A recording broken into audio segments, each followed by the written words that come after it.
Harbingers of Destiny. Scene 1 breakdown.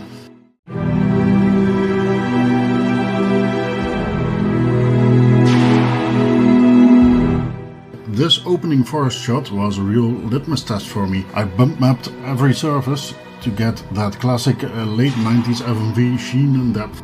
On top of that, I layered a particle system with high transparency to create the thick moody fog you see rolling in. The biggest challenge though was animating Lamina. I wanted her movements to feel natural but still have that deliberate, slightly theatrical timing you got in PS1 era cutscenes. I'm really happy with how it turned out. It feels exactly like a late 90s JRPG FMV should.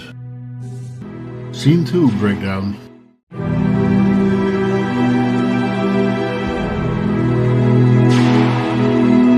Scene 1 established the evil forest and introduced Lamina peeking around the corner. Now in Scene 2 we switch to a camera placed right behind her, gently panning over her shoulder. This shows exactly what she's seeing. The glowing crystal and the magic barrier blocking her path.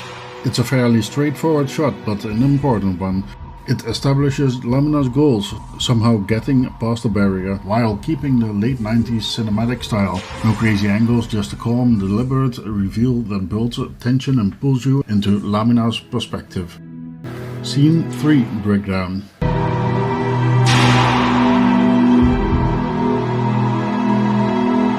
This shot gave me a real headache. I needed to show two things at once: the thorn's branch smashing into the crystal to drop the barrier and Lamina walking toward it. My first try, a low dramatic angle looking at Lamina, made her look imposing, but the walk cycle just didn't feel right. Then I switched the camera to focus on the crystal, which worked better for the impact, but now Lamina's movement pulled away from the branch hit. In the end, I went with a two-step approach. First, show the crystal getting struck on its own, then let Lamina literally walk through the camera as she moves closer. Scene 4 breakdown.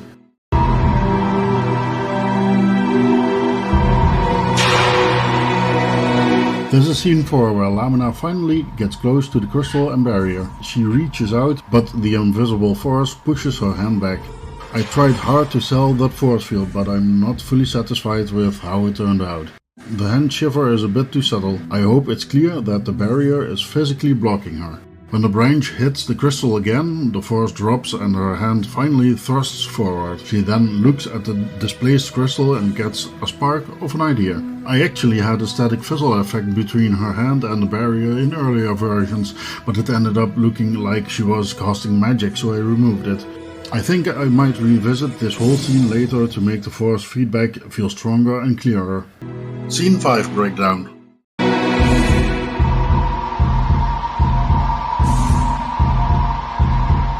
Scene 5 is a bit short, but it's the glue between what comes before and what comes after.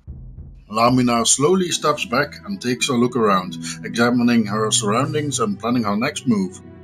I kept the camera behind her so we can see her head and body language reacting without having to fully animate her face. Overall, I'm pretty happy with how this turned out. Scene 6 breakdown. Scene 6 is actually 3 scenes combined into one. In the first part, Lamina makes this decisive hand gesture, which fun fact was actually a happy accident. I originally wanted a nervous "oh please let this work" motion, but when I rendered it, she came out doing this "let's do this" pump, and I kept it in. Then we see her shoe lifting off the ground as she jumps. And in the third part, you see Lamina pushing the branch against the crystal to disable the barrier. Scene 7 breakdown. This is again a very short scene where we see a slow motion shot of Lamina moving past the barrier, which is disabled at the moment. In the end of the shot you see the barrier re-enabling. In earlier versions the barrier was disabled visually like a curtain moving horizontally. In the end I changed this to a fade effect, but this scene, the curtain style, was actually more interesting. I left it out for continuity reasons. Scene 8 breakdown. She comes down and strikes this very anime Matrix style pose. I actually animated this whole shot backward. I started with the final dramatic pose and worked my way back through the recoil, the landing and the upward motion. It was much easier that way to get the timing and impact feeling right.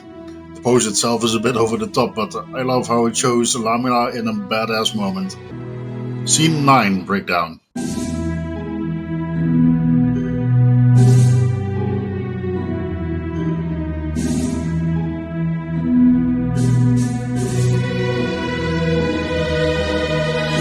This is a top-down shot with the camera slowly pulling upward above Lamina. As the camera rises, more of the environment is revealed. The thorn branch and hanging liana come into view while she is looking around, trying to figure out her next move. This was another trick to save work. Instead of animating Lamina's face and hands, I let Lamina's head and body language do most of the storytelling. Fun fact, from this high angle it looks like she steps over a trunk and stands firmly on the ground, but she is actually floating in space. Classic CGI cheating. Scene 10 breakdown.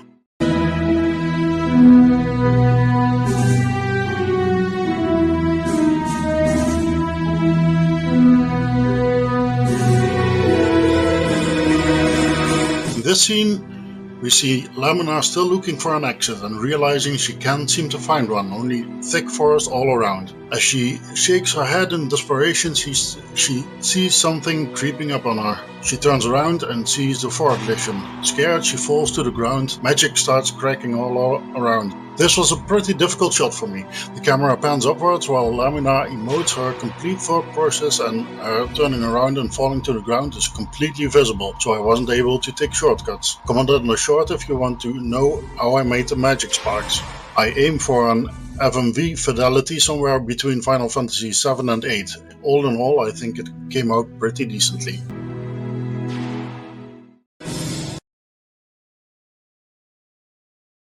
This is a very short scene. It took me about 4 hours to make, from the first quad to the final render, but it's on screen for only half a second. The shot shows a thermograph, which measures changes in the magic field, being triggered by a very high magic field impulse. Scene 12 breakdown.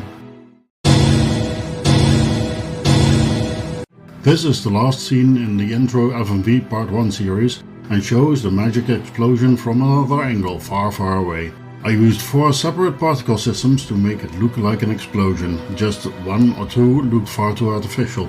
I made much use of forced perspective and scaling the trees far away to fake the sense of scale in this scene. Wishlist Harbingers of Destiny on Steam, plays like it's 1999.